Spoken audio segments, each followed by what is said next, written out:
Renungan Pagi bersama Allah di Waktu Fajar oleh Ellen G. White, 16 Februari 2022. Mari kita berdoa. Bapa kami yang di sorga, Allah pencipta langit dan bumi, laut dan segala isinya, Allah yang maha besar, maha kuasa, satu-satunya Allah yang benar, yang kami sembah selalu melalui anak-Mu yang tunggal, Yesus Kristus. Terpujilah Yesus, anak Allah yang maha tinggi, yang adalah satu-satunya jalan dan kebenaran dan hidup bagi kami. Pada pagi hari ini kami bersyukur boleh bangun dan berbakti, dan sebagaimana membaca dan menerima nasihat firman-Mu, kiranya ini menjadi sukacita bagi masing-masing kami, bahwa kami memiliki penolong yang setia, yang selalu bersama kami. Beserta kami sepanjang perbaktian ini kehendak-Mu yang jadi, ampun kami akan dosa dan salah, karena kami berdoa hanya dalam nama anak Allah yang tunggal, Yesus Kristus, yang adalah Tuhan dan Juru Selamat kami. Amin. Renungan hari ini akan dibacakan oleh Saudara Ferdinand Wentuk. Kepada Saudara Ferdinand, kami persilahkan. Shalom, selamat pagi saudaraku dalam Tuhan kita Yesus Kristus. Renungan pagi kita pada hari ini, hari Rabu, tanggal 16 Februari 2022. Dengan judul Kebaikannya adalah Kekal. Ayat inti kita diambil dari Yesaya 54 ayatnya yang ke-8, yang berbunyi, dalam murka yang meluap, aku telah menyembunyikan wajahku terhadap engkau sesaat lamanya. Tetapi dalam kasih setia abadi, aku telah mengasihi engkau, firman Tuhan penebusmu. Melalui segala ujian, kita mempunyai seorang penolong yang tidak pernah gagal. Ia tidak meninggalkan kita sendirian untuk bergumul dengan pencobaan, bertempur dengan kejahatan, dan akhirnya diremukkan dengan beban dan kesusahan. Meskipun sekarang ia tersembunyi dari pandangan manusia yang fana, namun telinga iman dapat mendengar suaranya mengatakan, jangan takut, aku menyertai engkau. Aku telah menderita kesusahanmu, mengalami pergumulanmu, menemui pencobaanmu. Aku mengetahui air matamu. Aku juga telah menangis, kesedihan yang terpendam, sehingga tidak dapat dibisikkan ke dalam telinga manusia. Aku tahu, jangan pikirkan bahwa engkau kesepian dan ditinggalkan. Meskipun kepedihanmu tidak mendapat simpati dalam hati siapapun di dunia ini, pandanglah kepadaku dan hiduplah. Meskipun seorang gembala sangat mengasihi domba-dombanya, ia lebih mengasihi anaknya laki-laki dan anaknya perempuan. Yesus bukan saja gembala kita, ialah Bapa kita yang kekal. Dan ia berkata, aku mengenal domba-dombaku, dan domba-dombaku mengenal aku sama seperti Bapa mengenal aku, dan aku mengenal Bapa. Alangkah indahnya sebutan ini, anaknya yang tunggal, ia yang ada di ribaan Bapa, ia yang telah dinyatakan Allah sebagai orang yang paling karib kepadaku. Persekutuan antara Dia dan Allah yang kekal diambil untuk menggambarkan persekutuan antara Kristus dan anak-anaknya di bumi ini. Karena kita merupakan pemberian Bapanya dan pahala pekerjaannya, Yesus mengasihi kita sebagai anak-anaknya. Para pembaca, Ia mengasihimu. Tidak ada sesuatu yang lebih besar dan lebih baik dapat diberikan oleh surga. Sebab itu, percayalah. Demikian renungan pagi kita pada hari ini. Saya bawa dalam nama Yesus. Terima kasih. Selamat pagi. Tuhan memberkati. Terima kasih atas penata layanan Saudara Ferdinand. Tuhan Yesus memberkati. Selamat pagi saudaraku dalam Tuhan. Sebelum kita lanjutkan, ada baiknya kita pahami dengan benar ayat inti renungan hari ini. Yesaya menuliskan dalam Yesaya 54 ayat 8, berbunyi, "Dalam murka yang meluap, aku telah menyembunyikan wajahku terhadap engkau sesaat lamanya, tetapi dalam kasih setia abadi, aku telah mengasihani engkau, firman Tuhan penebusmu." Berdasarkan ayat ini, Tuhan dalam huruf besar yang adalah Jehovah adalah penebus kita. Jehovah adalah Allah Bapa dan karenanya Allah Bapa lah penebus kita. Apakah benar bahwa Allah Bapa adalah penebus kita? Oh ya, dan Allah Bapa wujudkan penebusan itu melalui anaknya. Itu sebabnya Yesaya 53 adalah berbicara tentang Yesus Kristus, anak Allah yang menjadi penebus kita. Dalam Yesaya 53 ayat 2 dikatakan, "Sebagai taruk ia tumbuh di hadapan Tuhan dan sebagai tunas dari tanah kering. Ia tidak tampan dan semaraknya pun tidak ada sehingga kita memandang dia, dan rupa pun tidak sehingga kita menginginkannya." Tunas tersebut adalah Yesus Kristus, anak Allah. Yesuslah yang nantinya tertikam oleh pemberontakan kita, Yesus yang diremukkan oleh karena kejahatan kita. Ganjaran yang mendatangkan keselamatan bagi kita ditimpakan kepadanya, dan oleh bilur-bilurnya kita menjadi sembuh. Baca Yesaya 53 ayat 5.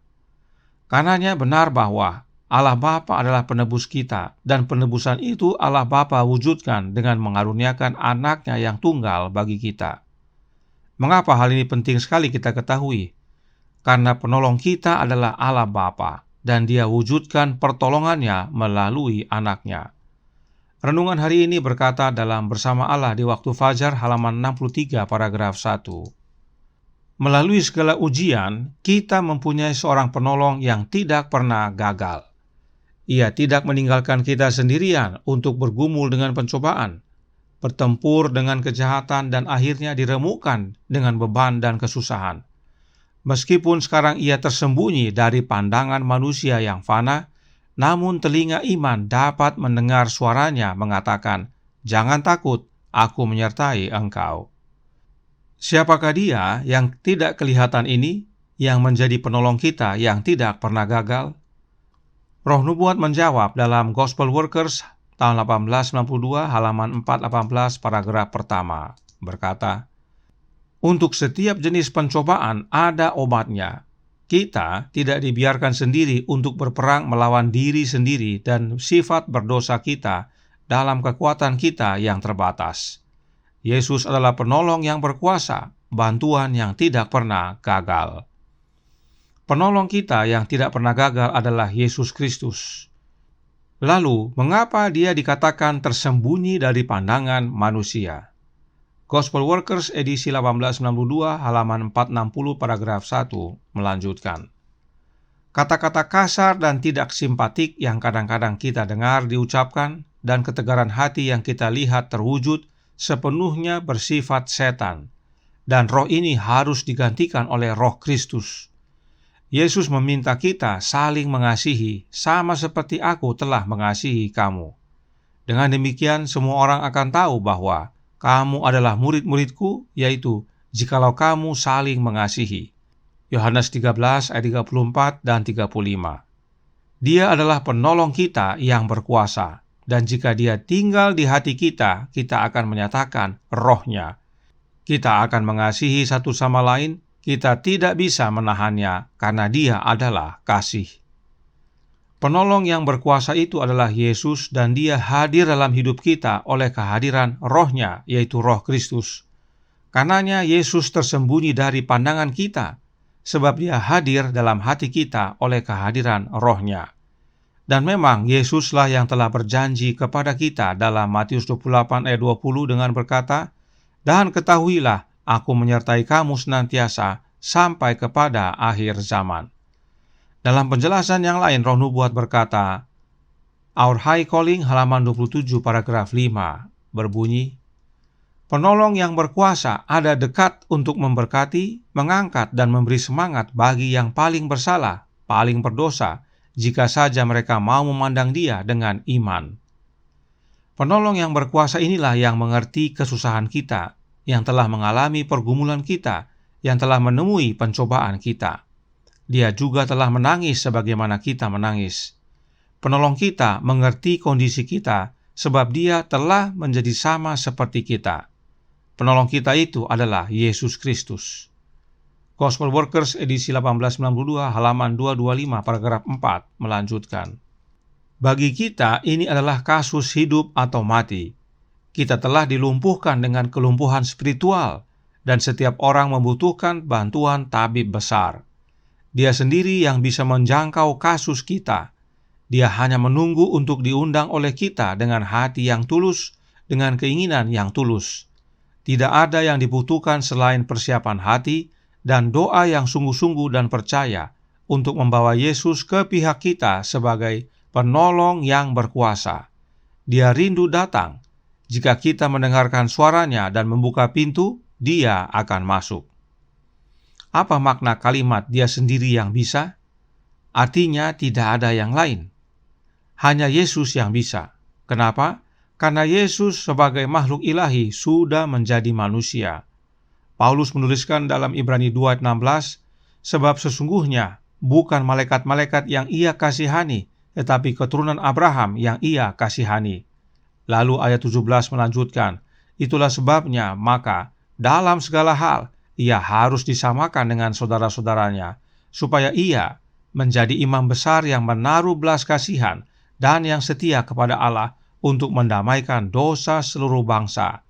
Serta ayat 18 berkata, sebab oleh karena Ia sendiri telah menderita karena pencobaan, maka Ia dapat menolong mereka yang dicobai. Oleh karenanya, Ibrani 4 ayat 15 menyatakan, sebab imam besar yang kita punya bukanlah imam besar yang tidak dapat turut merasakan kelemahan-kelemahan kita, sebaliknya, sama dengan kita, Ia telah dicobai, hanya tidak berbuat dosa. Inilah dasarnya mengapa Yesus sendiri yang bisa jangkau kita. Bukan hanya karena Dia imam besar kita atau pengantara kita, tetapi Dia juga telah menjadi sama dengan kita. Karenanya Dia mengerti kelemahan-kelemahan kita. Dengan demikian, Dia bisa menolong dan menghibur kita. Perhatikan, untuk ini perlu persiapan hati. Mengapa? Karena sebagai penolong dan penghibur, Yesus akan masuk ke dalam hati kita. Siapa yang dengar suaranya dan membuka pintu, dia akan masuk. Rasul yang kekasih menuliskan dalam Wahyu 3 ayat 20, lihat, aku berdiri di muka pintu dan mengetok. Jikalau ada orang yang mendengar suaraku dan membukakan pintu, aku akan masuk mendapatkannya, dan aku makan bersama-sama dengan dia, dan ia bersama-sama dengan aku.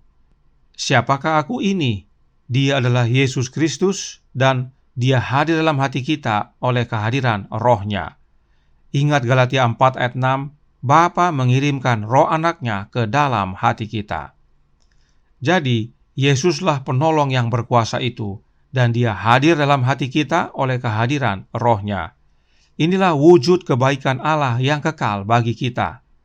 Saat Yesus kembali ke sorga, kita tidak dibiarkan menjadi yatim piatu. Itu sebabnya Yesus kembali oleh kehadiran Roh-Nya. Sebab kita semua adalah anak-anak Yesus yang Bapa berikan kepadanya. Karenanya Dia berjanji untuk sertai kita, sebab Dia mengasihi kita anak-anaknya. Dan Yesus sertai kita oleh kehadiran Roh-Nya. Ingat kembali kutipan berikut ini dalam Kerinduan Segala Zaman, buku pertama, halaman 166, paragraf 3. Dijelaskan, sementara Yesus melayani di bait suci yang di sorga, oleh Roh-Nya Ia masih juga melayani jemaat di dunia ini. Ia ditarik dari mata perasaan, akan tetapi janji perpisahannya ditepati. Dan ketahuilah, aku menyertai kamu senantiasa sampai kepada akhir zaman. Matius 28 ayat 20. Secara fisik, Yesus memang sudah kembali ke sorga dan menjadi imam besar di hadapan Bapa. Tetapi Dia tidak suruh oknum lain yang bukan dirinya untuk menyertai kita. Yesus sendiri masih tetap melayani dan menyertai kita, yaitu melalui kehadiran Roh-Nya. Roh Kristus itu sendiri. Sebab Dia berjanji untuk menyertai kita, dan itu Dia tepati. Jadi, melalui Roh-Nya, Yesus menyatakan dirinya dan dekat dengan kita, berbicara pribadi dengan kita. Dialah Sang Penghibur kita, Dialah penolong yang berkuasa dan tidak pernah gagal. Tuhan memberkati, saya bawa dalam nama Yesus. Amin. Mari kita berdoa. Bapa kami yang di sorga, Allah pencipta langit dan bumi, laut dan segala isinya, Allah yang maha besar, maha kuasa, sumber segalanya, yang kami sembah selalu melalui anak-Mu yang tunggal, Yesus Kristus. Kami bersyukur dan berterima kasih oleh karena nasihat firman-Mu yang begitu indah bagi masing-masing kami pada pagi hari ini, yang mengingatkan kami bahwa kebaikan Allah Bapa kekal. Kami tidak dibiarkan sendiri saat Yesus kembali ke sorga. Allah Bapa karuniakan ke dalam hati kami semua roh anak-Nya. Sebab Yesus yang adalah penolong kami yang tidak pernah gagal, hadir dalam hati kami oleh kehadiran Roh-Nya, yaitu Roh Kristus. Yesuslah yang mengerti kami, sebab Dia telah menjadi manusia sama seperti kami. Kiranya ini menjadi pembaharuan bagi masing-masing kami, umat-umat Allah, bahwa penolong kami yang setia, yang tidak pernah gagal, bahwa penghibur kami adalah Yesus Kristus. Karenanya tolong kami ya Bapa, curahkan roh anak-Mu dalam hati ini, berserta kami ya Yesus, kehendak-Mu yang jadi, ampun kami akan dosa dan salah, karena kami berdoa hanya dalam nama anak Allah yang tunggal, Yesus Kristus, yang adalah Tuhan dan Juru Selamat kami. Amin.